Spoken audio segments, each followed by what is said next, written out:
10 al 50%. no tengas tantos hijos si es que tu mamá tuvo quistes.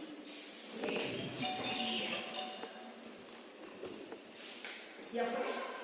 ¿Cómo sabes? Ya fue. Ya. La nefronotosis juvenil es la causa más frecuente de insuficiencia renal en la adolescencia.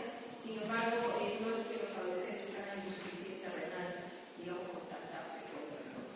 Y esto aquí es un quiste simple. Esto si bien es un gráfico, pero es para mostrarles que actualmente se ve como así tal cual, completamente cerrado, con un borde delimitado y que no tiene, digamos, arrugas ni nada, es así tal cual como lo ven. Y el contenido es contenido homogéneo. ¿Okay? Puede ser claro o puede ser oscuro, va a depender, digamos, de lo que tiene el contenido. ¿Ya? Aquí está, es un epitelio que no se puede determinar fácilmente, pero es así, liso, irregular, no tiene contenido diferente, el contenido es completamente homogéneo. Aquí, si yo veo una ecografía con un quiste con esas características, yo digo que es un quiste simple y no hay ningún problema con el paciente, pero no quiere decir, ya no se preocupe, olvídese, viva la vida, no.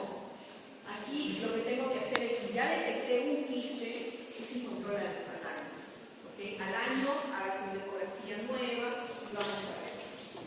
Y se les hace seguimiento. Recuerden que los pacientes que ya tienen enfermedad renal crónica, si sea estadio 1, tienen que verse una vez al año con un nefrólogo. Entonces, igual se va a estar chequeando, ¿no?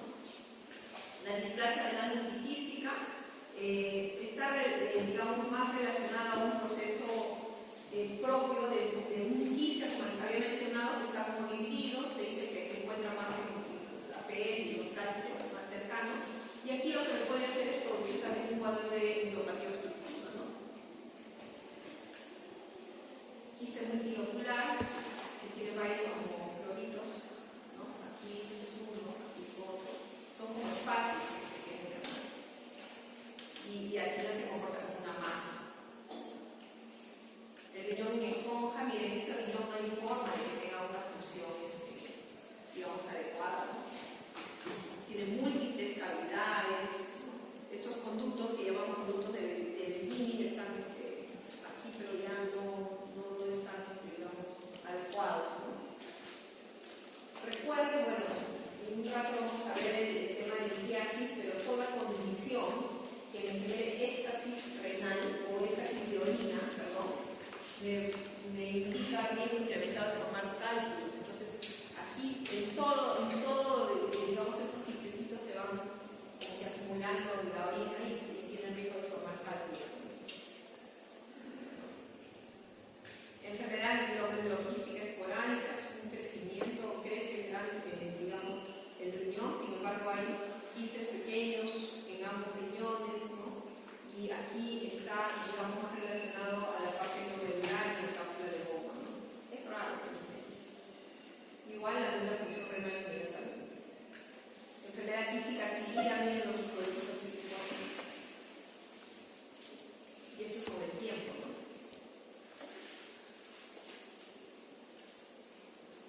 La enfermedad poliquística, yo tengo términos que tengo que diferenciar. Si tengo riñón multiquístico, significa que es un riñón, un solo de los dos, que tiene varios quistes. ¿Ok? No hay un número definido, pero dice que si tengo más de dos, ya puedo decir que es multiquístico, un riñón. El otro está sano. ¿Ok? Ahí digo riñón multiquístico. Ahí no digo riñón poliquístico. Digo multiquístico porque es uno solo de los dos y el otro está sano. Si tengo los dos riñones con 3 o más quistes, ahí digo riñones poliquísticos, porque ambos están comprometidos y tienen 3 o más quistes. ¿Ok? Si yo digo enfermedad poliquística, ¿ok? Este poliquístico ¿ok? Pero si yo digo enfermedad poliquística, aquí ya estoy comprometiendo ambos riñones y el hígado. ¿Ok? No es lo mismo, ¿ah? Yo no voy a decir enfermedad poliquística si solo los riñones están comprometidos. Hablo de enfermedad poliquística, pero hay quistes en hígado y quistes en ambos riñones. Recuerden, número de 3 en ambos. ¿Ok?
cuando se traslada a la uretra y ahí es donde dice que se nos traslada.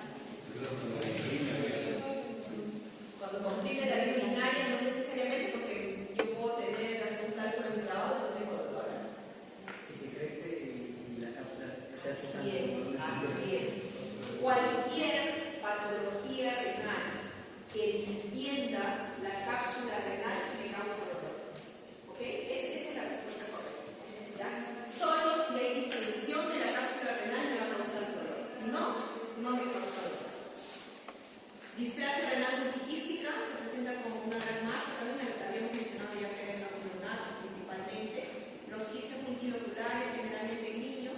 Ahora, ¿por qué en niños? Porque realmente, digamos, no logran sobrevivir más tiempo, ¿no? Tienen ciertas capacidades, digamos, la vena, pero así es, ¿no? En esponja, la función renal normal, pero en el tiempo se ve deteriorada porque la vena está comprometida todo, ¿no?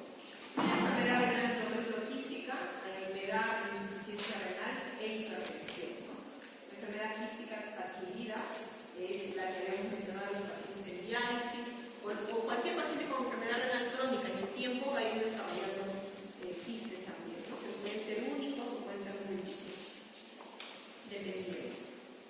Síntomas cuando es poliquistosis renal, acusónica dominante, importante es que es una de las causas más frecuentes de hipertensión arterial secundaria. Entonces a veces, uy, mira, tienes 30 años y tienes hipertensión.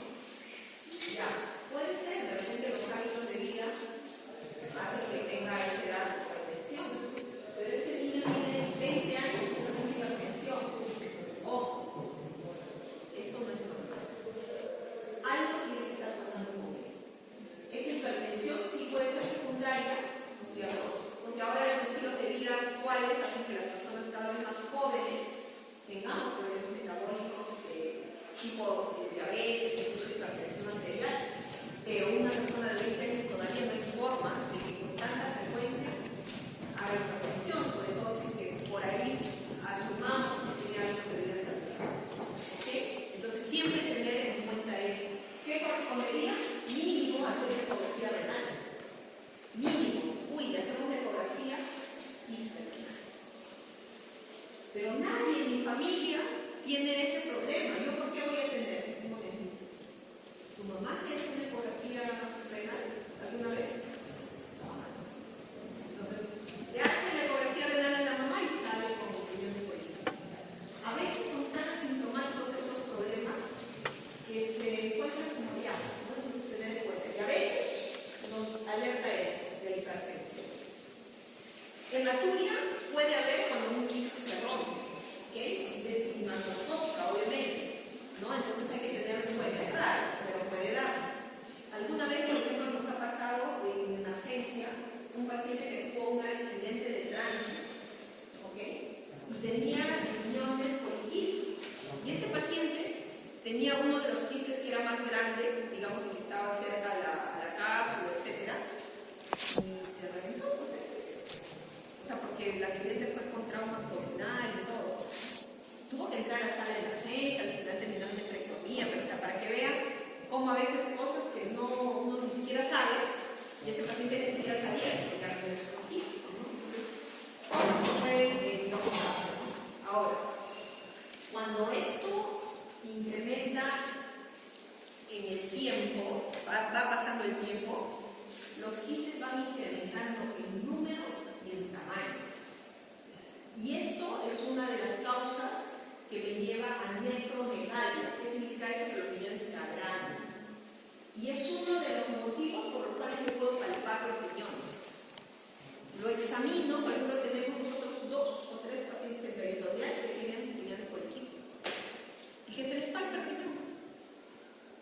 Se les palpa así como una palpación abdominal. O sea, son tan grandes que se les palpa. ¿Perdón? Sí, también. No, el riñón normal no se debería palpar, si no lo quiere. No lo palpa. Peloteo, sí. Le hago mi técnica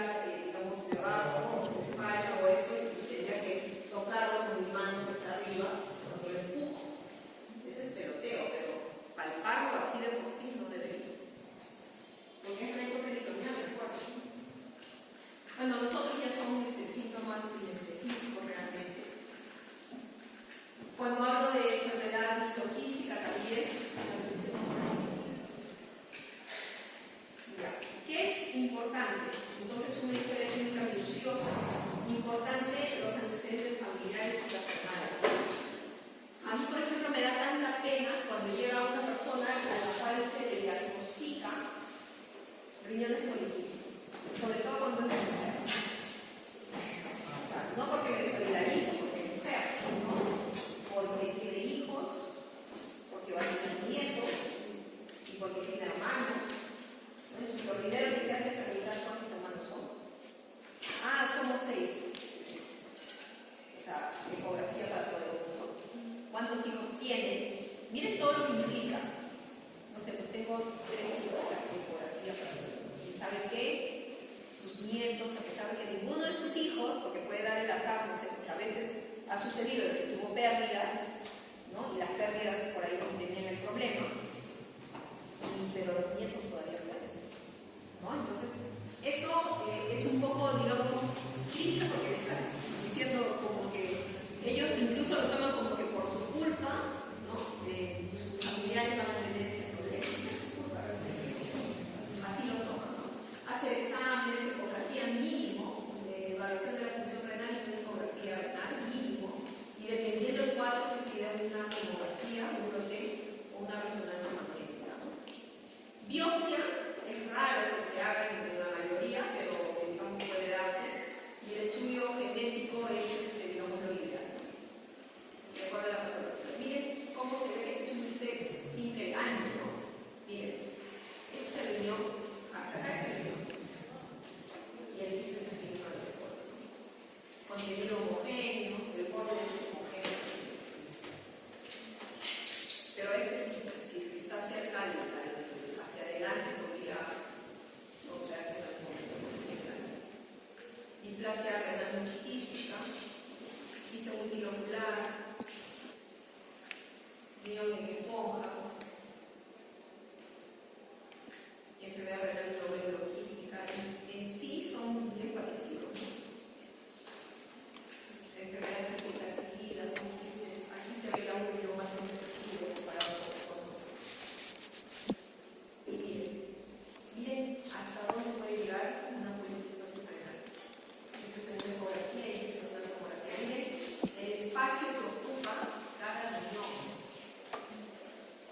Y no es poco frecuente. Ese es el tema, no es poco frecuente. Aquí, por ejemplo, miren dónde están hasta aquí debería llegar, ¿no? Como que a la mitad. Todo, digamos, se va hacia adelante, o sea, no hay mucho espacio. Aquí la presión intraabdominal es alta. Hay varias complicaciones que se pueden dar en ellos. Incluso, por ejemplo, en el caso nuestro, tenemos 3 pacientes con esa patología peritoneal, pero no es lo ideal de la peritoneal, porque su capacidad de la cavidad no es mucha, ¿no? Pero son pacientes que no tienen venas, son pacientes que ya están complicados, ¿no? Su primera opción no es peritoneal, por ejemplo, ¿no? Porque no tiene mucha área para poder funcionar. Aquí, por ejemplo, una enfermedad renal glomeruloquística, son funciones sanitarias.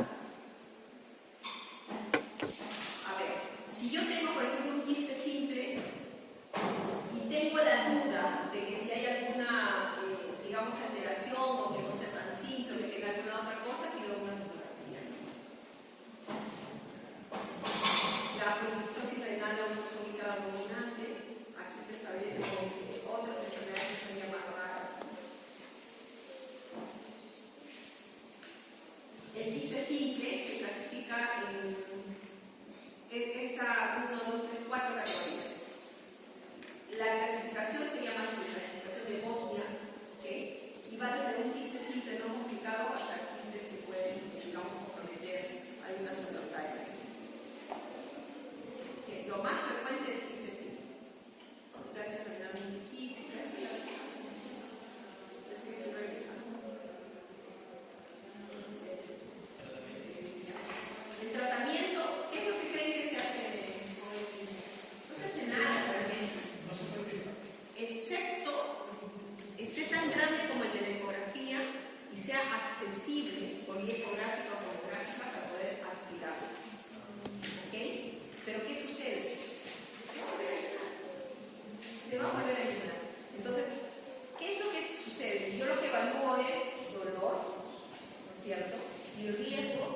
poner 10 o 12 y dar lo mismo. Ya, eso ya lo hemos visto ahora, pero estoy hablando ya específicamente, ¿lo saco o no lo saco? ¿Le doy chance o no le doy chance? Aparte de que haya el dolor y lo que hemos mencionado. No, no es el tamaño.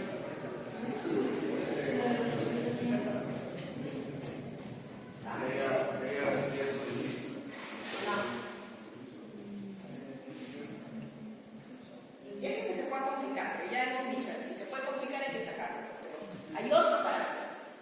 Otro parámetro. ¿Qué va a hacer función tener? Así es.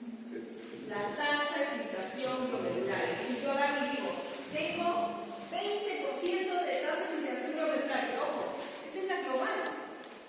Yo quiero ver cuánto funciona este riñón, que es el que se me puede complicar. Había un punto de corte que le di. Con un examen que le di. Ah, le di, que ve.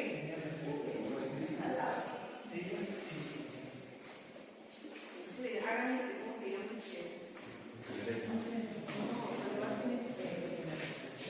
No, para que puedan aprobar menos de 10% y el examen era un cardiograma, la radiografía renal, recuerden, esas curvitas que ven. Sí, ¿En cuánto funciona cada riñón? tomografía renal. Entonces, con eso yo puedo decir, ay, a este riñón es probable que se me complique la conversación. ¿Ok? Y así cada uno de los niños va a tener decisión si se retira o no se retira. Niños con cosas, también pueden producir cálculos. Algunos de ellos hipertensión arterial y insuficiencia renal, como también se les ha mencionado. La poliquistosis, aquí la presión arterial hay que controlarla, porque a veces no es solamente el quiste, es que como se deteriora y ya tengo poco tejido renal propiamente dicho, sino la hipertensión más controlada la que me lleva a la enfermedad renal progresiva, ¿no? Se tiene en cuenta eso. La recesiva, aquí igual me causa compromiso renal, hepático, etc. Enfermedad quística medular y las otras, ¿no? Ahora, aquí hay, digamos, diagnóstico diferencial que me va a ayudar a que si el riñón crece, no crece de cada una de ellas, ¿no? Que son ya más cosas muy específicas. Preguntas del tema. Son varias. Doctora, ¿puede repetir lo que mencionó cuando es multiquístico, poliquístico? Sí, claro. Yo hablo de un riñón multiquístico cuando el riñón le ha aumentado como lo cierto y tiene promedio 2 a más. Se dice, bueno, 3 a más, por favor, mayor o igual, mayor de 2. Ya. Sí, 3 a más. Pero un solo riñón. El otro riñón no está sano. El riñón poliquístico, cuando vamos a estar comprometidos, tiene 3 a más.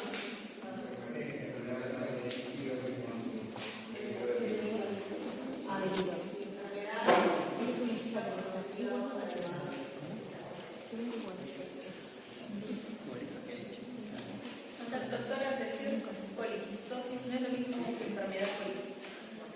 Poliquistosis renal no es sinónimo de enfermedad poliquística.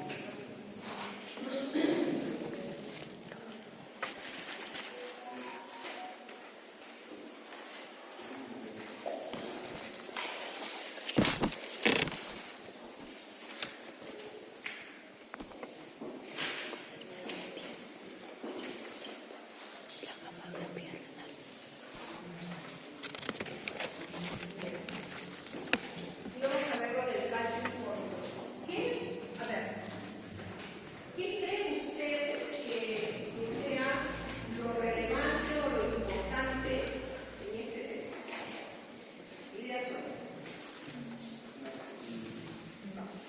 Posición del calcio y fósforo en diferentes fases del cuerpo. El depósito del calcio y del fósforo en diferentes partes del cuerpo. Aquí hay un lunar de fósforo. Ya, no es eso. ¿Qué dices tú?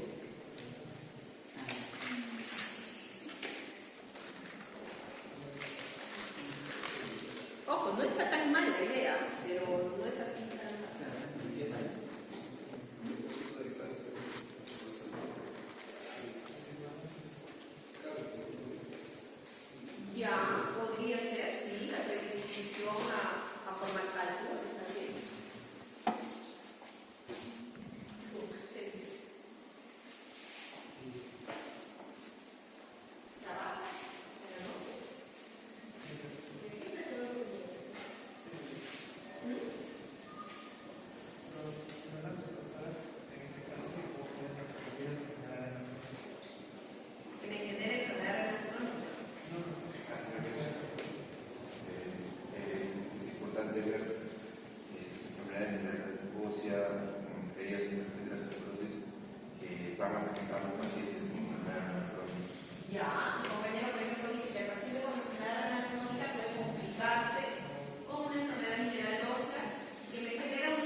cosas se consideran diversas? Entonces, cuando hay este es el calcio, también puede haber una aparición de depósitos de urea, Ya, depósitos de urea no hay. no, en vez de el calcio.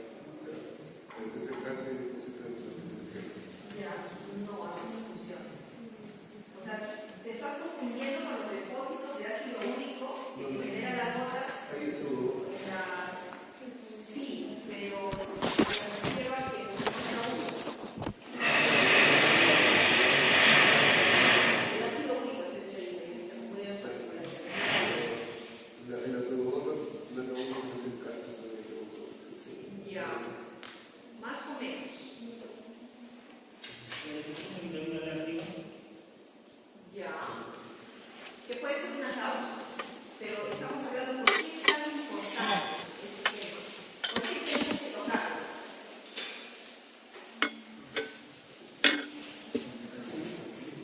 Por la hipocalcemia, ya no hay calcio. ¿Por qué? ¿Por qué desde pregrado tienen que saber de este tema?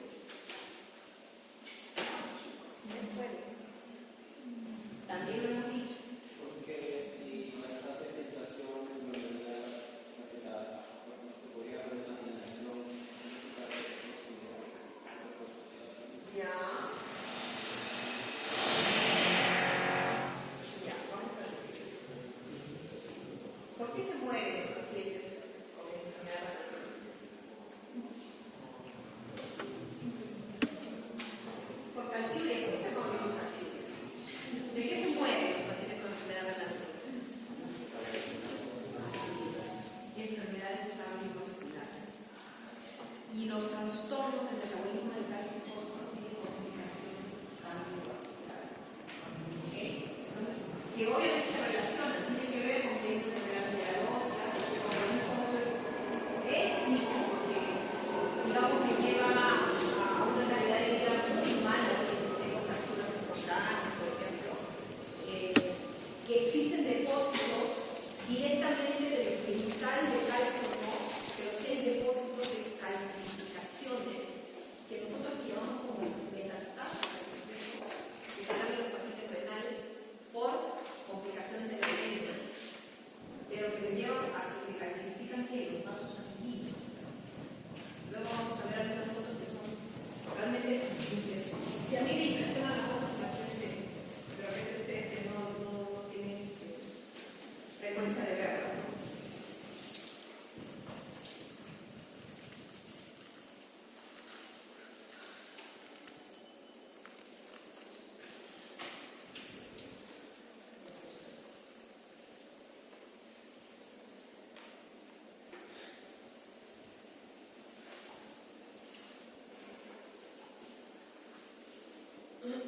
Ya.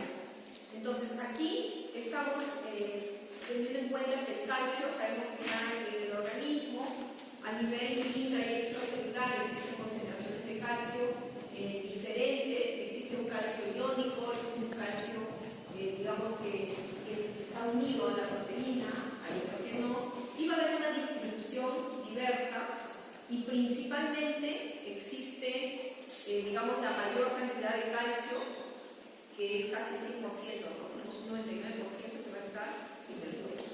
¿Okay? Entonces, es obvio que las complicaciones que vamos a ver van a estar relacionadas directamente a que el calcio está a nivel del hueso. Si yo tengo que disminuye mi concentración de calcio o mi depósito de calcio, como decimos así, en los huesos, voy a tener complicaciones óseas. Sin embargo, aquí nosotros vamos a tener un porcentaje que, a pesar de que sea mínimo, es aquel que se va a estar intercambiando entre el espacio intra y el extracelular.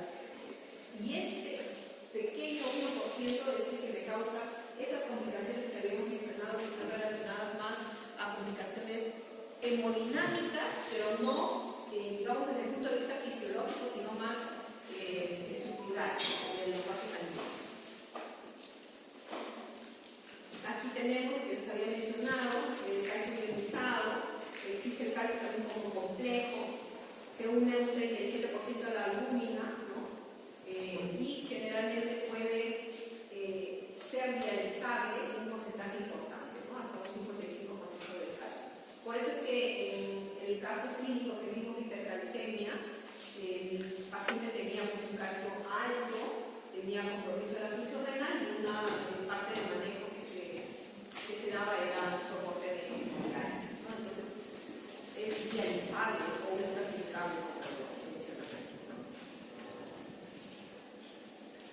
en lo que es propiamente, digamos, el metabolismo, la homeostasis del calcio, que tenemos que tener en cuenta es, ya aquí está mencionado, en el hueso se encuentra, digamos, la mayor parte del calcio de los depósitos en el hueso. En el riñón va a existir, digamos, una vitamina, que es la vitamina D, que se va a producir y que me va a favorecer, ¿qué cosa? La absorción a nivel intestinal del calcio, ¿no? Entonces, tener en cuenta eso. Si yo, por ejemplo, muchas veces nos equivocamos, nos olvidamos, ¿no? Los nefrólogos, incluso los nefrólogos, de pedir dosar vitamina D, ¿no? O sea, no tenemos por costumbre pedirle a los pacientes dosar vitamina D, y a partir de qué estadio empiezo a tener deficiencia de vitamina D.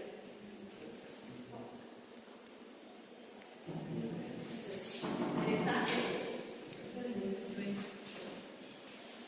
Adivinando.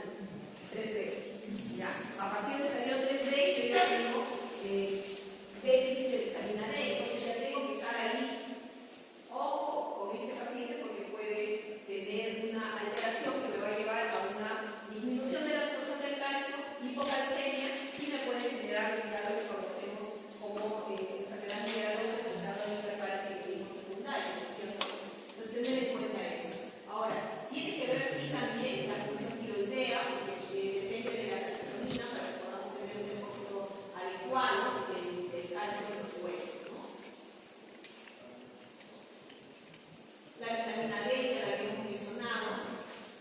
Miren, qué importante es el hecho, por ejemplo, de que un paciente renal, que llamamos renales, a los que hacen diálisis, o pacientes diálisis o terminales, que no suena feo realmente, pero que un paciente renal tenga déficit de vitamina D. ¿Cuál es el estímulo más importante para que haya vitamina D en el organismo?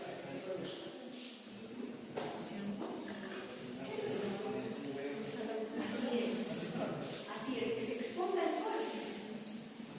¿Y qué tan frecuente ustedes, por lo menos los que han ido a la práctica de nefrología y han visto pacientes de nefro, qué tan frecuente ven ustedes que los pacientes puedan tener opción a estar así, no sé, pues, ay, me voy al parque de los perritos, ay, me voy a...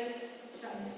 ¿Cómo se puede? Entonces, miren cómo hay factores que a veces son ambientales, a veces son familiares, que contribuyen a que esto no se dé.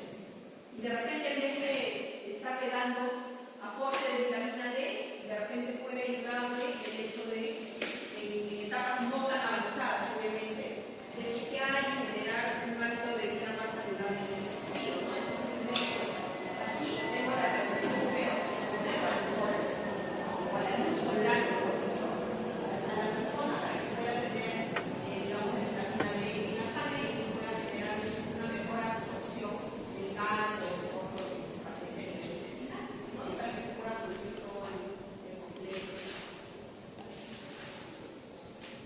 Los valores de hipercalcemia, como ya habíamos mencionado, pueden variar. La literatura a veces me da puntos de corte de 12, puntos de 14. Por ejemplo, aquí mencionan de 10.5 a 12.5 es un incremento leve, ¿no? Moderado de 12.5 a 14.5 y mayor de 14.5 y el no considera como severo, incremento severo. Pero realmente puede variar. Lo que sí tienen que saber es el punto de corte. Si es que yo tengo más de 14, que es lo que habíamos mencionado en el caso, casi tiene indicación de diálisis, ¿no? Así no tenga, digamos, incluso compromiso de la función renal. Si el que tiene compromiso de la función renal, pues más razón, ¿no? Y tendría que buscar causas urgentemente, ¿no? De las causas tenemos que las neoplasias o condiciones de malignidad son bastante frecuentes, ¿no? Que me causen hipercalcemia. ¿Se acuerdan que yo les dije que si un paciente tenía hipercalcemia, hiperuricemia, anemia y compromiso de la función renal, cuál era el diagnóstico más probable? Sí, pues ya saben.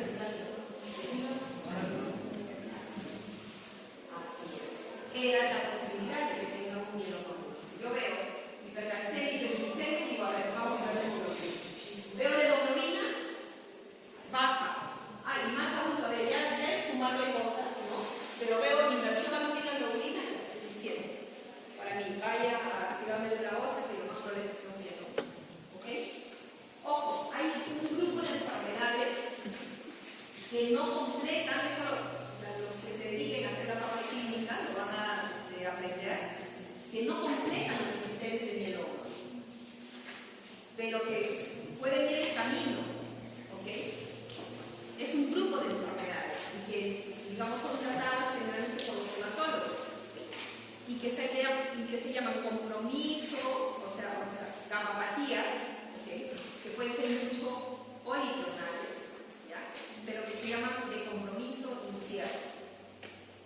significado incierto, o de significado renal cuando hay compromiso de la función renal. Ya, pero eso es otro grupo de enfermedades que no vienen a caso. Solo para que a veces digo, uy, pero no me cumple con los criterios de Guillermo, entonces no es nada. No se preocupe, señor, no tiene nada. No. O sea, hay que buscarle y igual lo va a seguir viendo para ver si se convierte en mieloma o si se queda en este tipo de compromiso. ¿Ya? Pero es otro grupo de enfermedades. Fármacos también, algunos medicamentos que pueden causar hipercalcemia, ¿no? Aquí tengo los ritmos. Les voy a tener que dejar esta clase, chicos, porque está bien digital la letra. Pero si yo tengo hipercalcemia, esta es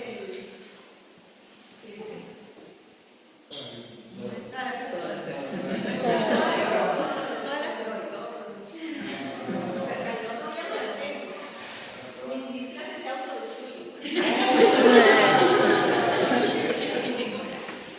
Ya, este es el algoritmo para el diagnóstico de la hipercalcemia. Lo que quiero que quede grabado aquí es hipercalcemia no es sinónimo de neoplasia. ¿Ya? No porque yo tengo el calcio alto voy a pensar en neoplasia. Entonces recuerda, el calcio está más frecuentemente en los huesos, sí, pero ese 1%, ¿por qué se sube? Entonces, lo primero que siempre tengo que ver es la parte intestinal, ¿sí? La parte intestinal. Entonces veo, ¿qué tanto consume el calcio?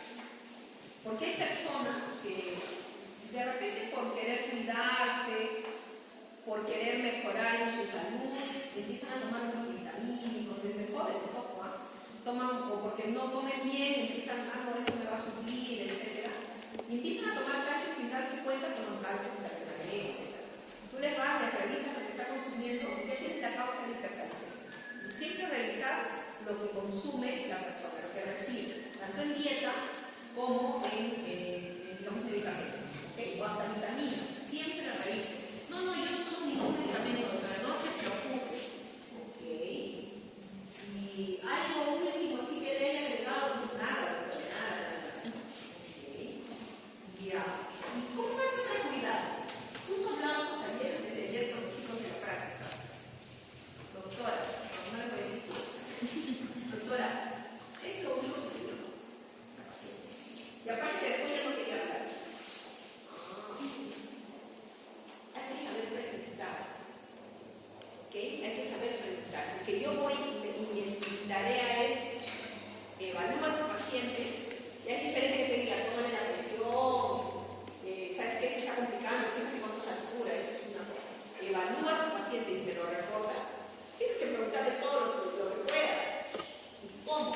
Hay arte para preguntar. Tienen que saber preguntar. Entonces, a ver si allá no toma nada. Entonces, en mi cabeza tiene que estar, ¿cómo le pregunto? Para que me diga. Entonces, voy y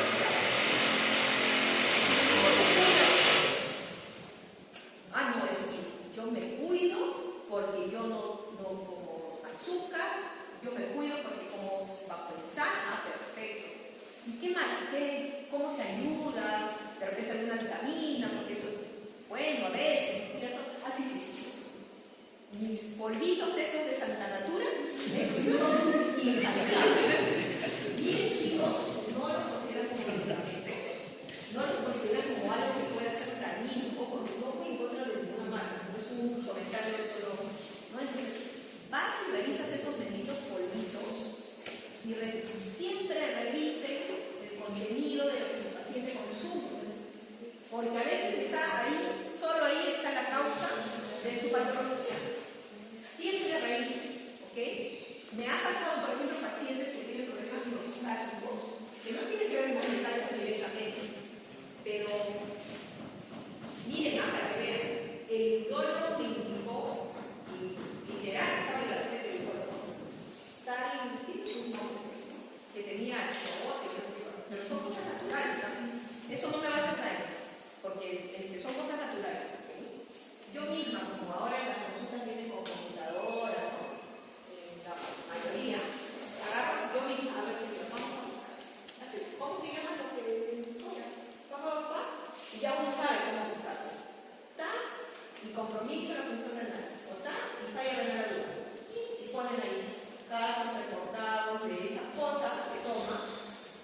vaya a ganar. O sea, y el paciente se queda espantado, ¿no? Entonces, el paciente viene con aspecto. Entonces, mire, señor, yo no puedo decir que esta es la causa específica, pero tenemos evidencia de que puede ser así. Y así es como vamos. Pero, ¿qué tal si no le preguntaba cómo se cuida? ¿Me entienden? Hay que saber preguntar.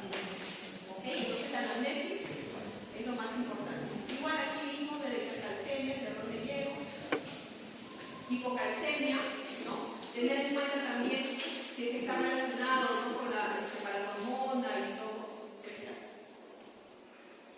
Hipocalcemia. El fósforo es, digamos, algo similar. Importante, digamos, aquí, que no solamente está en el hueso, no solamente está relacionado al metabolismo de la paratiroides, sino también aquí ayuda mucho el calcitriol, que se forma ¿dónde?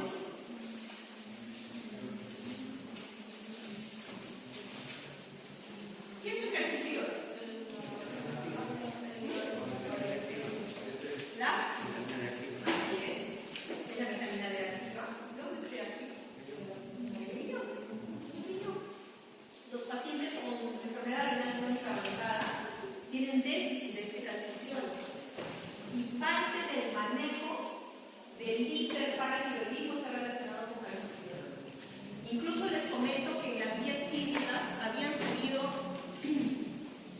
algunos medicamentos que eran, por decir, los últimos, carísimos, incluso Bioral, Luminoso, no se imaginan lo caro que era.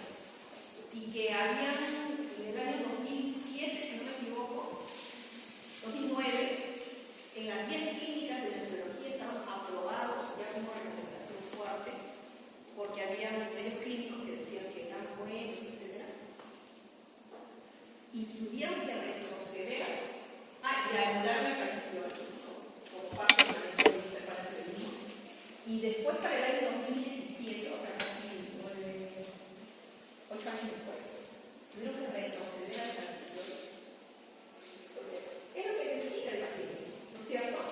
Y estos vieron costo-beneficio, vieron ya obviamente más estudios y todo, necesitaron la recomendación y damos calcitriol. ¿Okay? Y solamente un grupo muy reducido de pacientes con hiperparatiroidismo ya reciben ese otro grupo de medicamentos. Bueno, el fósforo, ¿no es cierto?, es más o menos un 3 a 4% en el hueso, en los dientes, hay incluso glándulas, etc. Pero está todo. No tiene que aprenderse eso. Hay cosas que siempre uno les trae porque es lo que, digamos, tiene que tener como base teórica, pero no es que tengamos que tenerlo como pregado con conocimiento para su vida, ¿no? Porque el alumno de medicina lo que se debe llevar en pregrado es lo que le va a servir para su práctica médica, ¿no? Excepto el que quiera hacer un exploro, me pasa la voz. Y ya le doy la terapia clínica. Bien. No es desmiento de que hay nefrólogos que han, digamos, tenido su semiología y su pregrado acá. Y bueno, le gustó nefrología por el cambio. Modestia aparte.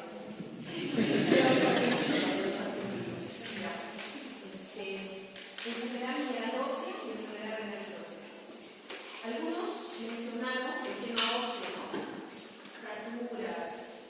Pero miren, es más allá de eso. Enfermedad cardiovascular, mortalidad incrementada. La enfermedad mineral ósea es una enfermedad invalidante, ¿ok?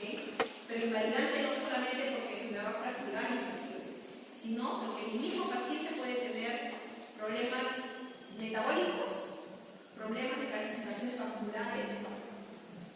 Hace poco hemos tenido una paciente en piso que tenía sus manos completamente con los vasos, o sea, la mano no se calcifica, los vasos sanguíneos se calcifican, y tenía así como cordones en las manos.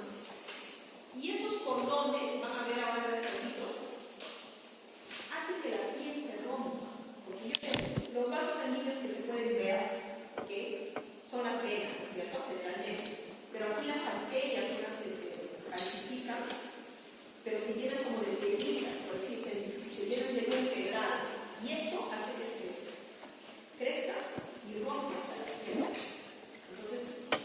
pacientita le dio una celulitis complicada, entonces por esta causa, ¿no? Entonces, no es algo tan simple, ¿no? La enfermedad mineral ósea relacionada directamente a hiperparatiroidismo secundario, ¿okay? Y esto da generado a qué? ¿Quién me dice cuál es el primer estímulo del hiperparatiroidismo secundario o la enfermedad mineral ósea? Porque el nombre actual es enfermedad mineral ósea o trastorno mineral óseo. Antes había una clasificación que era de alto recomendado, de enfermedad ósea dinámica, la mixta, osteodistrofia renal, o sea, eso ya no somos. Ahora es enfermedad mineral ósea. ¿Qué te dice? ¿Cómo empieza? Les acabo de decir hace poco. Mejor nació el paciente. Un poquito más. Ya te bajó el vocablo regular. Ya tiene. Así es. Baja la síntesis del calcitriol, tengo déficit de vitamina D, disminuye la absorción de calcio. Esa es la historia natural. Disminuye la absorción de calcio, tengo hipocalcemia, y esa hipocalcemia me genera hiperparatiroidismo e hiperfosfatemia. Esa es la historia natural, por decirlo así. ¿Okay? Pero mi primer sustrato es este, mi primer sustrato. ¿Okay? Bien. Relacionada a la enfermedad mineral ósea. Ahora, hay, digamos, dos conceptos que además del calcitriol están relacionados directamente al hueso, que es el factor de crecimiento, le llaman tumoral, F3, y que tiene que ver en algunos casos con neoplasias incluso, ¿no? Que no hay que olvidarse. Pero el calcitriol es, digamos, lo más frecuente. Es otro grupo de factores de riesgo cardiovascular. Importante es que si yo tengo ya el calcio y el fósforo alterado, me van a llevar a una alteración de la paratormona. Y también el déficit de la vitamina D me lleva a hipocalcemia. O sea, existe tanto el factor de crecimiento fibroblástico, el F23, o el cloto, que es otro factor también que está relacionado, que me pueden generar alteraciones a este nivel y que me llevan a complicaciones o calcificaciones cardiovasculares. Ahora, el riesgo cardiovascular es altísimo, altísimo. Sí les he mencionado que las personas con estadio 3, el 3A, sí tienen riesgo de progresión de enfermedad renal. Obviamente, porque si la causa no está controlada, pero tienen más riesgo de morirse por enfermedad cardiovascular. O sea, llegan menos a diálisis porque se mueren antes. No significa que necesariamente estamos manejando bien el problema. Es lo que habíamos mencionado en la actividad clásica, ¿no? El factor de crecimiento F23, ¿cierto? La regulación se va a dar a nivel óseo y está relacionado a neoplasias generalmente, ¿no? Y a nivel de riñón funciona lo que es la proteína elevada. Todo esto, digamos, tiene que ver con el calcitriol. Miren, no es solamente la función a nivel renal, sino tiene que ver con todos los órganos en sí. Este cuadrito es interesante porque me indica cómo se regula la enfermedad mineral ósea en pacientes con enfermedad renal crónica, ¿no? La paratormona, la vitamina D, el mismo factor de crecimiento F23 y el glucógeno. Si yo tengo un paciente con enfermedad renal crónica, ya hemos mencionado, tengo varias complicaciones, ¿cierto? Y la enfermedad mineral ósea es una de ellas. Si pudiera tener la posibilidad de medir, porque es bien difícil hacerlo, este factor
Miren cómo hay destrucción ósea. O sea, no es un equivalente a la osteoporosis. Por eso te decía, no es osteoporosis como tal. Es algo incluso peor, ¿no? Y miren esto. Eso es lo que les mencionaba, la calcificidad. Miren los vasos sanguíneos. Estos son vasos sanguíneos calcificados. Miren. Miren. Y miren acá. Esto es una simple radiografía y miren cómo están las calcificaciones. Esto es invalidante total. Y miren cómo aquí se rompieron. Y salen hasta la piel. Uno, ¿cómo los examina? Cuando son superficiales, los palpa. Y los palpa como si fueran huesitos chiquititos o piedritas chiquititas, esas menuditas, así los palpa debajo de la piel. Y obviamente tiene el trayecto del vaso sanguíneo, ¿no? Entonces, ¿qué nos dicen nuestras guías de nefrología?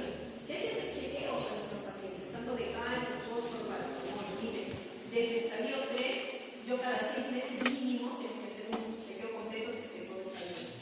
Si es que hay alguna alteración, voy a aportar mis controles. En estadio 4, miren, cada 3 meses, 5, idealmente todos los meses, de calcio, fósforo, como sin diálisis. Bueno, eso también está relacionado directamente hacia cómo evalúo. Aquí, importante, digamos, si algo más fácil, por decir, de evaluar es tomar una radiografía lateral para ver la calcificación de la aorta y unas medidas que se toman, se llama índice de Bautina, y me ayuda a ver qué grado de calcificación hay a nivel de la aorta. Y según ese grado, yo le doy, por decir, un puntaje para decir riesgo de calcificación de las tácticas. ¿Ya? O sea, no necesito hacerme tomografía en todo el cuerpo, si es que hago ese índice de Bautina. Y el tiempo obviamente es alto si es que me sale alterado. Pero son varias maneras de evaluar este paso. Nuevamente la guía, ¿no? Lo que me dicen los valores de calcio, puntos de corte, ¿no? ¿Qué cosa me decían las guías del inicio? Y lo último, por ejemplo, antes se aceptaba un valor de fósforo hasta 5.5, ahora es 4.5, ¿no? Y los valores de paratormona. A veces yo, por ejemplo, tengo mi valor de paratormona, y eso sí les voy a dejar como sugerencia para cualquier especialidad o lo que hagan en su carrera. Sí, yo tengo exámenes de laboratorio de cualquier tipo y tengo valores normales, ¿cierto? Siempre el laboratorio me va a dar mis rangos normales. Si es que yo no leí del tema, me voy a guiar por ese valor, ¿no es cierto? Pero ¿qué sucede? ¿Qué es lo que hablábamos con la creatinina? Yo puedo tener una creatinina de 1.3 en un valor y ser normal para ese valor, porque tiene cierta edad, etc. Pero tengo 1.3 para otro valor que es mayor, etc. Y mi tasa de filtración glomerular va a ser diferente. Aquí tiene estadio 0, por decirlo así, porque no tiene ningún compromiso estructural. Y aquí me tiene estadio 3 incluso. Entonces, siempre, en el caso de la función renal, calculen su tasa de filtración glomerular, ¿cierto? Eso está claro. Y de igual manera para los laboratorios. A veces yo tengo en mi laboratorio que dicen, no, pero mi laboratorio es que es hasta 6, ¿cuánto hay un valor? Entonces, eso puede ir variando. Y miren, acá está claro que antes era 5.5, pero en 2017 ya era el código 4.5, que es más importante. Y el tipo de paciente es diferente. No es lo mismo alguien que no tenga nada en los riñones y alguien que sí tiene un problema en los riñones. Igual ocurre con la paratormona. Ustedes van a ver el laboratorio y mi punto de corte, según el laboratorio, es 65 o 70 gramos. Pero miren, yo tengo que recién a partir de 300 digo que hay un problema. Bien, no es lo mismo valor normal del laboratorio con la de un problema. Cuando hablo de hiperparativismo, enfermedad anatrópica, con más de 300, ¿verdad? 5 gramos. Y aquí hay mucho que ver, porque a veces yo veo mi laboratorio y digo, más de 70 es anormal. Y me trae dar calcifión. No tiene indicación de dar calcifión si está en función. ¿Me entienden? O sea, esto es importante en este estudio. Bien, indicaciones de biopsia antes, hasta la guía del 2017, no, hasta la del 2009, perdón, se biopsiaba el hueso a todos los pacientes que tenían sospecha de enfermedad mineralosa. A partir del 2017 son estas clasificaciones, ¿ok? Ya no se hace biopsia. Ahora la recomendación está relacionada más a hacer una prueba que es más común, que es la de densitometría ósea, que me ayuda bastante a ver sobre todo la desmineralización. ¿Cómo se tiene que yo? Porque la enfermedad es metabólica. ¿El hueso? Huesos largos. O si no, la flexibilidad. Y miren, esto es la evolución del tratamiento de la enfermedad mineralosa. Lo van a ver, digamos, a detalle, pero lo que quiero mostrar es, el mensaje que quiero mostrar es que miren cómo pasando el tiempo, dependiendo de las vías clínicas, va a cambiar. Como en todo en medicina. Entonces, tener en cuenta eso, que lo que teníamos en algún momento ahora ya no se considera como verdad necesaria. Miren, antes el calcio hasta 11 se aceptaba el valor. Después ya tenemos un rango hasta 9.5. Y así. Igual el fósforo que hemos mencionado, 17, desde el año 2000. ¿Y por qué? Porque se dieron cuenta de que había un compromiso mineral óseo de calcio. Bien, yo creo que esta es la última. Y aquí está para manejo, ¿no? En más de 300, se activa la alerta para todo lo que es el calcio. ¿Alguna pregunta? Importante en lo que es el manejo de la enfermedad mineral ósea es que lo ideal es que si yo tengo mi complicación de hipocalcemia, tengo que ver cómo está mi fósforo.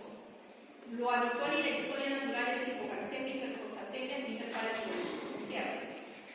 Si yo ya sé que mi absorción de calcio está baja, que eso es lo que ocasionó que toda la cascada se dé, entonces, ¿qué es lo que tengo que hacer? Dar unido a 2 solo vitamina D, si está baja, ¿cierto? Hasta ahí estamos.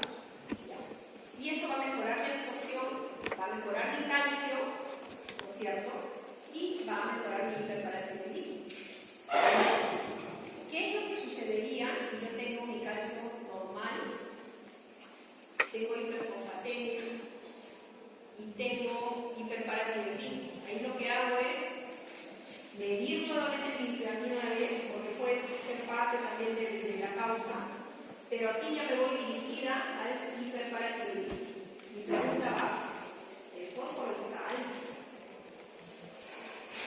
¿Cómo mientras bajo ese valor de carbohidratos, que no es tan rápido, cómo hay medicamentos que se usan? Hay medicamentos que se usan que se llaman quelantes de fósforo. ¿Okay? Y esos medicamentos quelantes de fósforo sirven para que a nivel intestinal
consecuencias o complicaciones renales?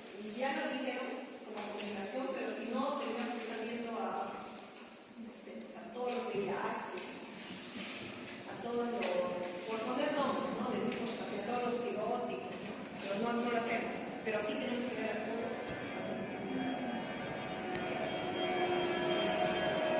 Porque al primer lugar, sí, así como la diabetes, sí, porque hay también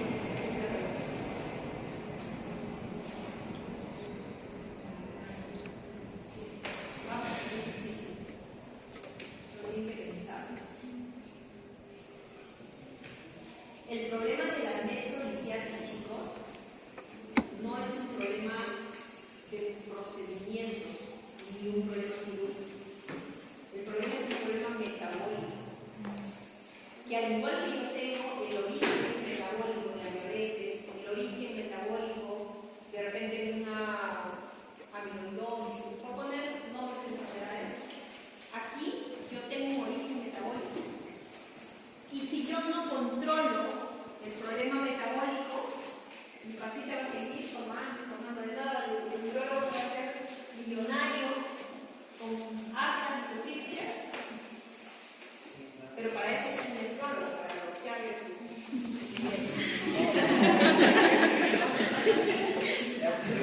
Muy bien. ¿Por qué? Porque esta enfermedad es una enfermedad que desgraciadamente es residual.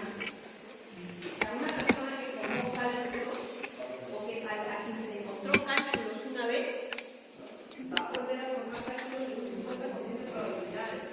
Y si fueron dos, esa probabilidad sube a 80 o 90%.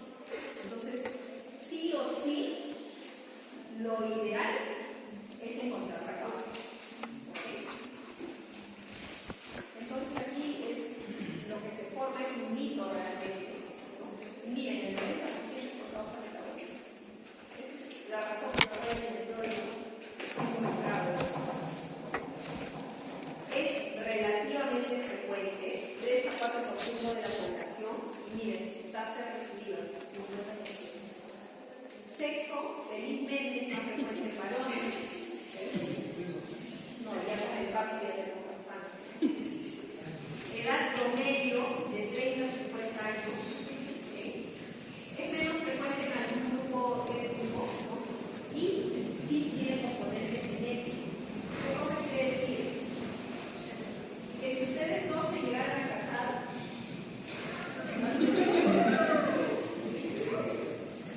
y por ahí tú tienes cálculos, los hijos de ustedes van a tener cálculos. ¿Quieres hacerlo bien?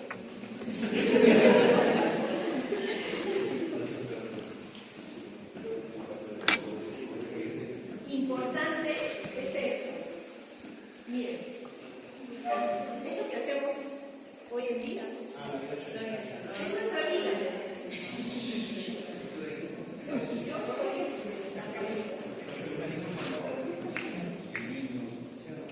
claro, cuando se presentan en niños, ya hay patologías que pueden estar asociadas como cirrosis pulmonares renales, pero es poco frecuente en niños. Si se presenta en niños, hay que pararlo de y identificar otra causa. Como que ¿ya? Bien, miren, vida sedentaria. ¿Qué es lo que me predispone a formar cálculos? Mi vida sedentaria. Alimentos, proteínas, azúcares. ¿Qué es lo que comemos? Alimentos procesados. ¿Okay? ¿Por qué? Porque es más fácil. Cualquier estación que me condiciona deshidratación también. Por eso dice primavera, verano. Porque tomo menos líquido porque me deshidrato más. ¿Okay? Vamos a ver luego. Por eso, miren. Existen, esto ya lo he visto, factores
Porque te deshidrates hoy no quiere decir que vas a tomar grasa.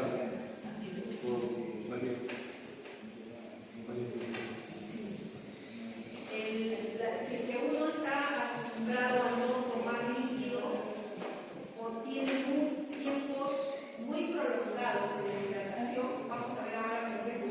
Ahorita vamos a explicar eso. ¿Por qué? O sea, no es el hecho de que esté deshidratado, sino es el hecho de que la orina que se va a formar va a estar muy concentrada.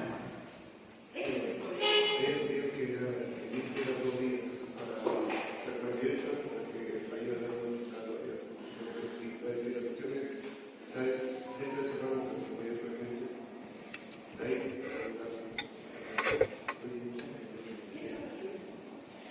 no, porque yo había leído un artículo que habla de cálculos mentales de personas que son alcoholistas. Justamente el alcoholista lo que es las etapas de Tratando de convencerme de que hacer deporte.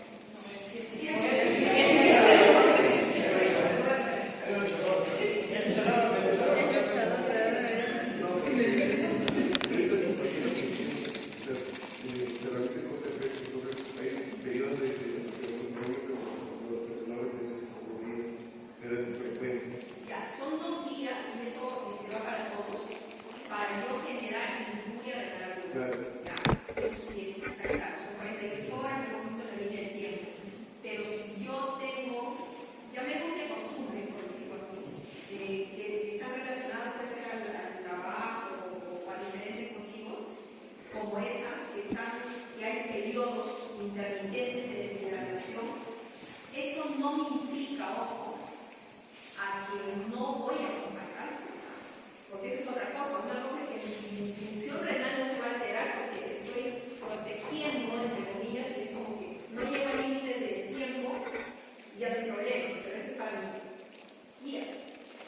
Pero para tomar cálculos existe una condición que tiene que ver con la concentración de solutos de la orina que estás tomando. Si yo tengo 2 horas, 4 horas, 6 horas sin tomar agua, sin hidratarme, voy a formar una orina concentrada. ¿Entiendes? Y a pesar de que me hidrate después, ya tuve una orina concentrada en esas 6 horas. Porque nuestros riñones funcionan a las 24. ¿Entiendes? Por eso es que justo tenemos que aprender a que no podemos mantener nuestra orina muy concentrada. Ahora, el tiempo que me da y me pone a tomar cálculos no es que lo quiero. Pero lo que se tiene que evitar es en todo momento tener una orina concentrada o saturada de solutos. Por eso se habla de una orina metastable, que significa que tengo una concentración adecuada de solutos, una orina que está infrasaturada, muy diluida, o sobresaturada, que está muy concentrada de solutos. Si yo tengo una orina sobresaturada, voy a tener riesgo de formar cálculos. Y ojo, mucho tiene que ver con que a veces se juntan los factores. ¿Qué pasaría? Vamos a poner aquí esta otra persona. No creo que sea deportista, pero... Sí.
si además de tener de base, porque eso es algo con lo que uno nace, hiperoxaluria, es vegetariano y hace su deshidratación intermitente por el tema de los ejercicios, entonces aquí nosotros tendríamos que sí o sí me va a formar parte, porque voy juntando también.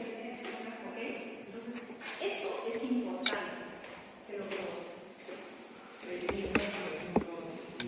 Nosotros hacemos usualmente solemos ver que no deberían para hacer interpretaciones.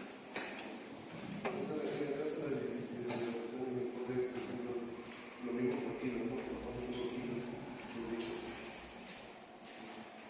pero también luego Pero los 5 kilos que bajas, ¿lo vas a hacer de agua o de agua. de agua? ¿De agua? Claro, no lo contrario. Pero es bueno, porque no tendrías que bajar.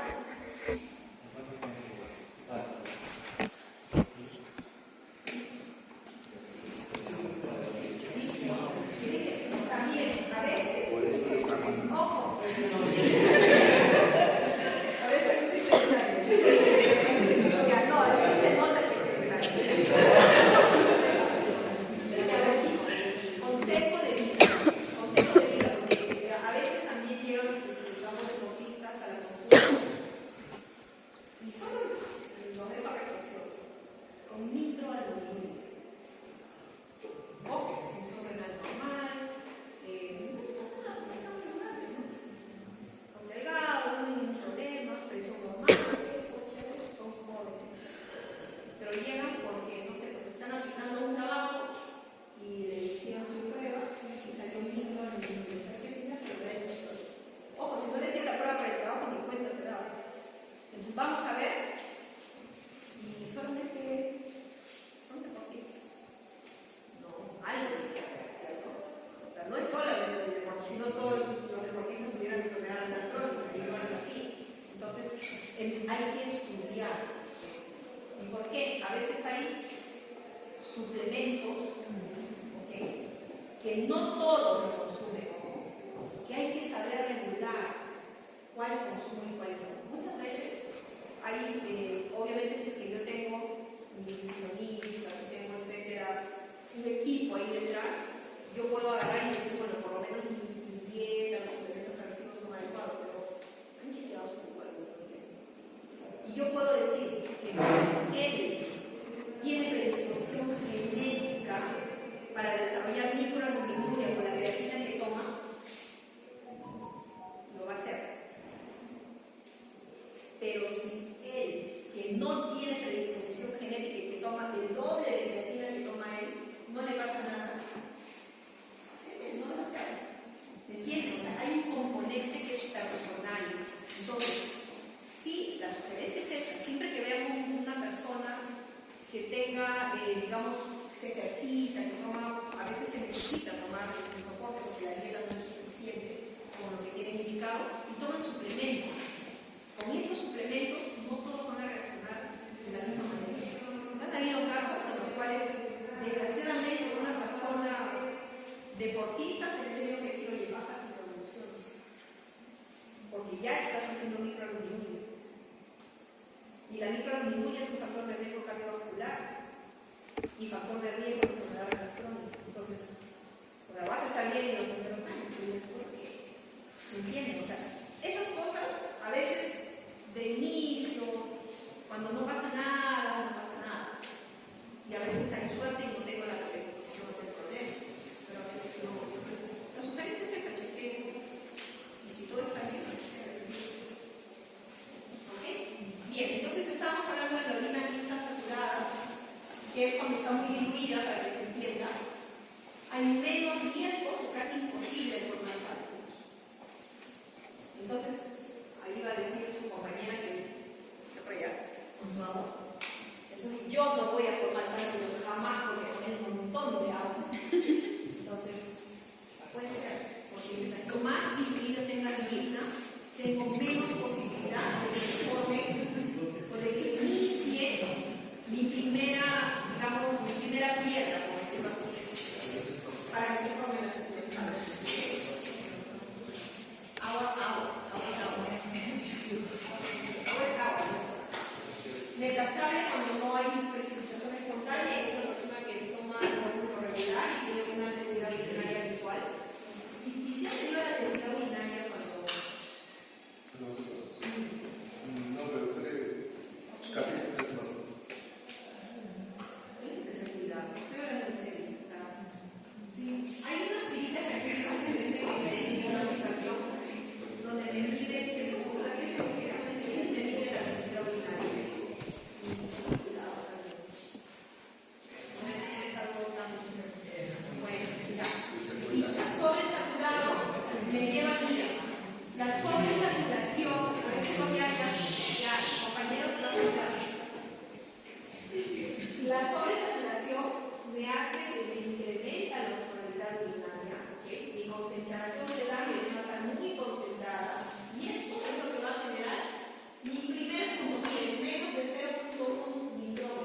Existen felizmente inhibidores de la precipitación, ¿no?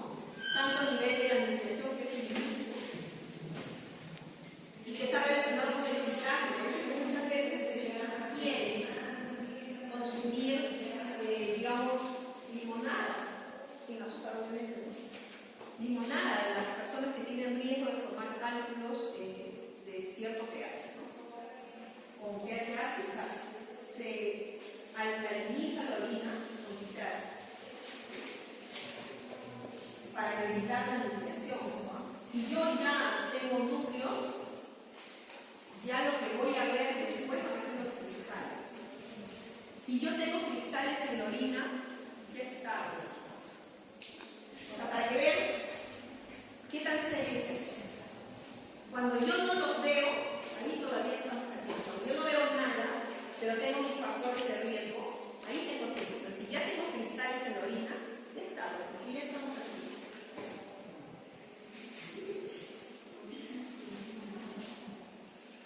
Bien. Alteraciones anatómicas, todo lo que me genere éxtasis, acuérdense, me lleva a riesgo de formar cálculo. Denme un segundo.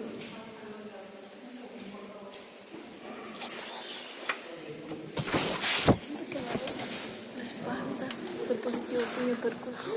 No estoy diciendo.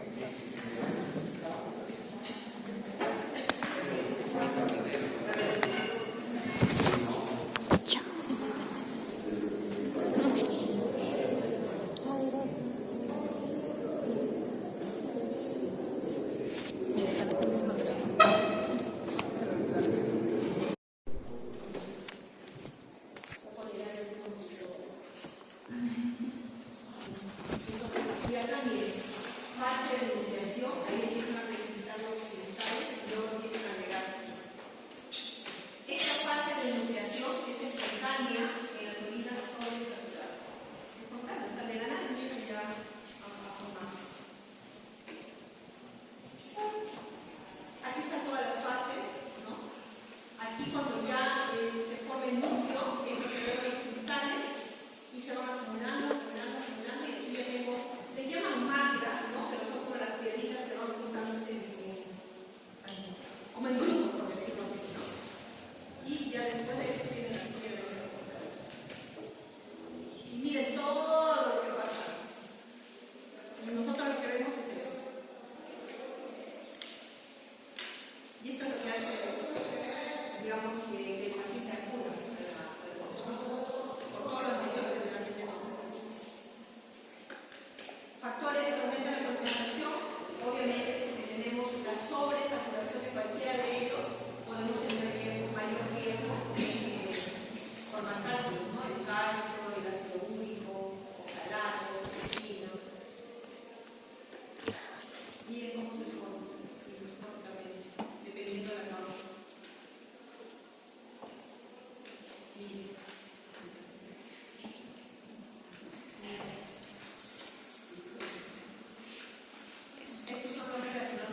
cuando yo tengo, por ejemplo, osteoporosis, alguna condición, sale el calcio del hueso y eso hace que, digamos, se libere la sangre a la circulación.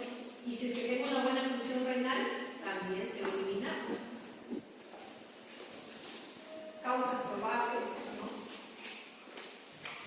de hipercalciemia. En este caso es la excretora a nivel renal, ¿no?, condiciones, dentro de ellos los diuréticos. Y si tengo una paratrombona intacta elevada, como hiperparatiroidismo primario, también puedo tener hipercalcemia por crisis ósea y me genera también hipercalciemia y litiasis. Idiopática, que significa que no tenemos causa. Igual viene, digamos, puede ser por vía urinaria, baja de calcio, se lleva a la PTH y me genera hipercalciuria y me genera litiasis. Lo que mencionaba uno de sus compañeros, que a veces los niños tienen un niño de 5 años con cálculos. No vayan a pensar que porque su papá tuvo cálculos, el niño a los 5 años puede tener cálculos. Eso es normal. Hemos visto que la frecuencia en promedio de aparición de cálculos es de 30 a 40 años, de la piedra ósea. Entonces, 5 años es muy pronto. Entonces, aquí lo que tenemos que hacer es estudiar para ver cómo está un pH urinario, buscar si es celular renal, buscar una enfermedad congénita que somos niños.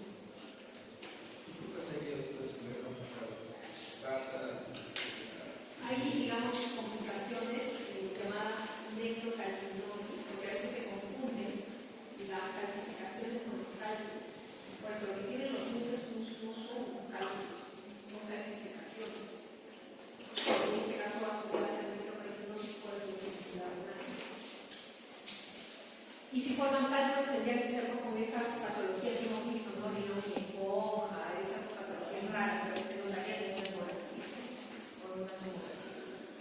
El ácido úrico también, aquellos, por ejemplo, hay, no me acuerdo el nombre exacto, pero había un tiempo, me acuerdo cuando estaba en la residencia, algunos años, que un grupo de colegas, de colegas, decidieron hacer una dieta en la cual solo consumían proteínas. Solo consumían proteínas, no comían ni verdura, obviamente cero carbohidratos y agua. Y agua. Sí, podría llamarse cetosófila, ¿no? O cetosófila. El tema es que bajaba de peso. ¿Sí?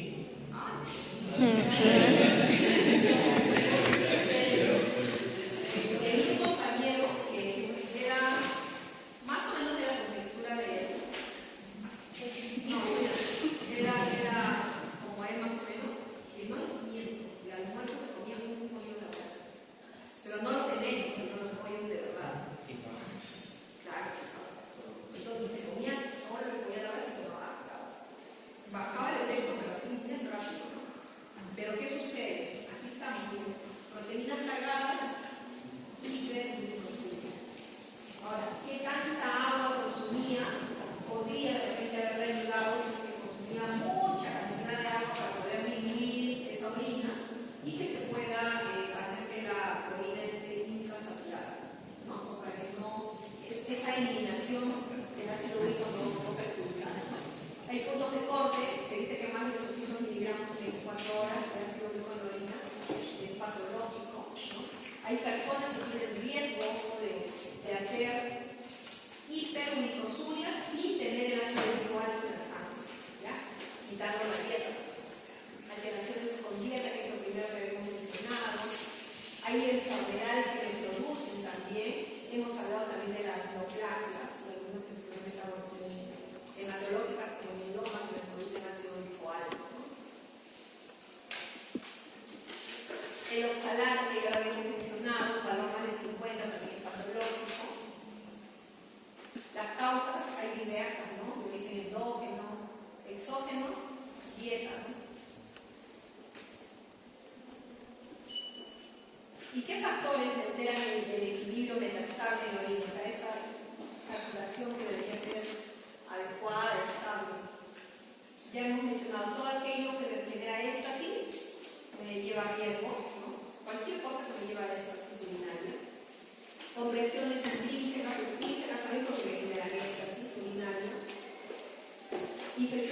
urinarias, habíamos mencionado los cálculos de Stubita o que me llevan con algunos gérmenes que son gérmenes urinolíticos, como el proto, pseudomonas, biocida, etcétera, que me llevan a la formación de cálculos coraliformes. Lo importante que sepan aquí es que estos cálculos desgraciadamente son asintomáticos. Yo tengo infecciones urinarias a repetición, tengo el deber de pedirle una ecografía renal cada cierto tiempo a mi paciente, porque puede estar formando cálculos de Stubita. Y ojo, cuando llegan a ser tan grandes como para cubrir todo lo que es la pelvis renal, hay que sacarlo. O muchas veces hay que sacar el riñón, porque se anula la función, ¿no? Entonces, es así de serio. O sea, ustedes ven la, vamos a ver ahora, pero dibujan la pelvis renal y toda la renal, ¿no? Se dice que ciertos solutos van a reaccionar de acuerdo a cada pH, ¿no? Entonces se dice que el ácido úrico a 5.5 es poco soluble, el oxalato medianamente soluble y el fosfato soluble, ¿no? Entonces, si yo tengo un paciente que tiene cálculos relacionados al ácido úrico, tendría que mejorar ese pH, ¿no es cierto? Alcalinizo la orina y evito la posibilidad de que tenga cálculos por ácido úrico. Y así. La clínica, cuando yo tengo el cólico nefrítico, ya lo hemos hablado en algún momento, muchas veces puede semejar incluso a un abdomen agudo cirúrgico. ¿Cuál va a ser la característica clínica que me va a decir que lo más probable es que tenga un cólico renal? ¿Quién me dice? No, o sea, cuando se cree realmente que cuando es cólico renal, o sea, es un dolor demasiado intenso que el paciente, por así decirlo, se tiene en el piso. Algo con terminología médica. Así es. Que no tiene posición, que no cede a los cambios de posición. ¿Ok? Eso es una característica. Porque yo puedo tener un dolor tan intenso que se me puede estar perforando, digamos, la arteria mesentérica, por poner así algo tan exagerado, pero mi posición antártica va a ser esa. ¿Entiendes? En cambio, el paciente con un cuerpo renal no tiene posición antártica. Es más, no puede quedarse en una posición, porque el dolor es tan intenso que hasta muchas veces, algunas veces puede que en las emergencias pensar que son pacientes psiquiátricos, ¿verdad? Porque de verdad es demasiado intenso el dolor. Bueno, no quería decirlo, pero el umbral del dolor, generalmente los valores de un poquito más bajos, hay esa premisa.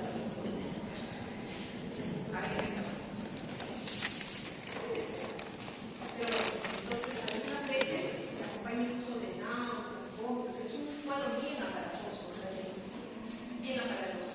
Si el paciente hace hematuria, lo más probable es que esté tratando de salir de esa técnica y que han visto las formas de la piedra, ¿no es cierto? Las formas de la piedra no son más lisas, ni nada, son muchas veces tienen aristas, puntas, etc. Y que están lesionando la mucosa del tejido reproductivo inmediato. Y que por eso se produce. Miren, síntomas, cuando esté el cálculo aquí, es un cálculo, llamémosle relativamente pequeño, se dice que hasta 5 milímetros, causan dolor, pero van a salir. Pero miren, esto de acá.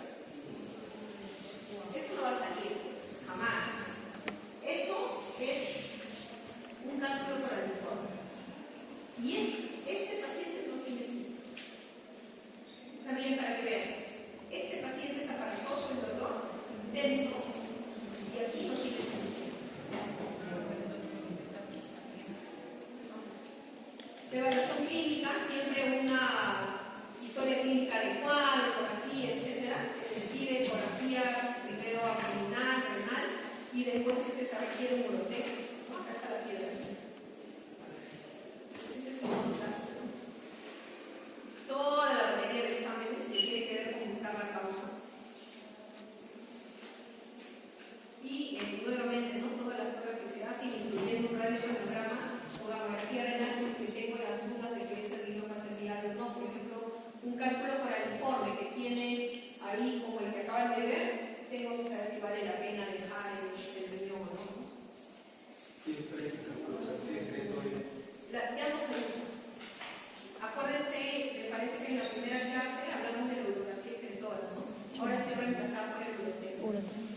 probablemente está un poquito más abajo, que está produciendo obstrucción a la respiración.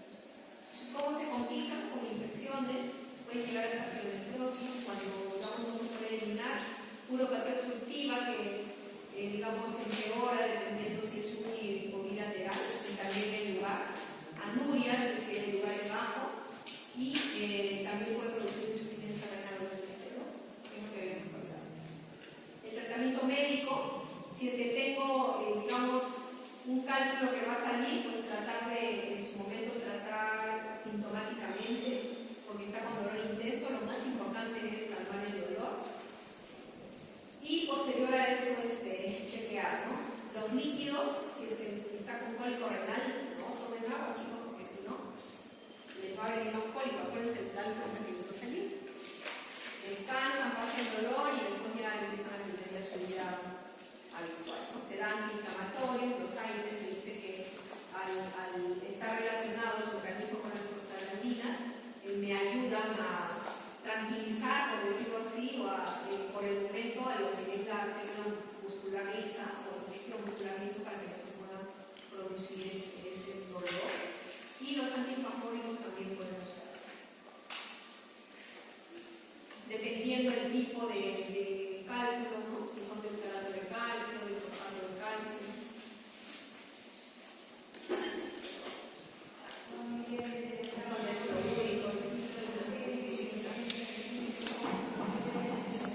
Cirugía solamente si se está comprometiendo la función renal o si hay complicaciones infecciosas. Después sigue la litotripsia extracorpórea, que es lo más frecuente. Sin embargo, hasta la última vez que supe, me parece que, por ejemplo, cada sección de litotripsia está alrededor de 2.500 dólares. Y el cálculo, dependiendo del tamaño, la localización, va a tener mínimo 3 sesiones de hay otras que se pueden hacer, que son están relacionadas a la cirugía. Procedimientos urológicos, a veces colocan catéteres para liberar la urinaria, ¿no? Eso ya lo hace el urólogo. Nosotros hacemos la parte metabólica y el urólogo hace la parte de procedimientos en lo que es cálculo, ¿no? Indicaciones de litotripsia extracorpórea, es que veo que no se puede eliminar, o si está de 4 o 5 milímetros ya no puedo, ¿no? Ahora, el cálculo para el informe sí se puede hacer litotripsia, siempre y cuando esté preparado para retirarlo, ¿ya? Porque acuérdense que esta parte de un proceso infeccioso, yo no puedo predisponer a enviar ondas de choque, ¿no? A una fibrita que se puede infectar, ¿no? Entonces tener mucho cuidado con eso. Para hacer una litotripsia tengo que tener una función renal estable, ¿no? Y en teoría resuelve la mayoría de los cálculos. Contraindicaciones, irritación, infecciones agudas, problemas de hipogastralgia, obstrucciones ureterales. Y las ventajas es ambulatoria, no requiere anestesia, el paciente puede seguir yendo a trabajar, no es invasiva y no está en complicaciones de la cirugía convencional, ¿no? Ahora, el precio va a depender de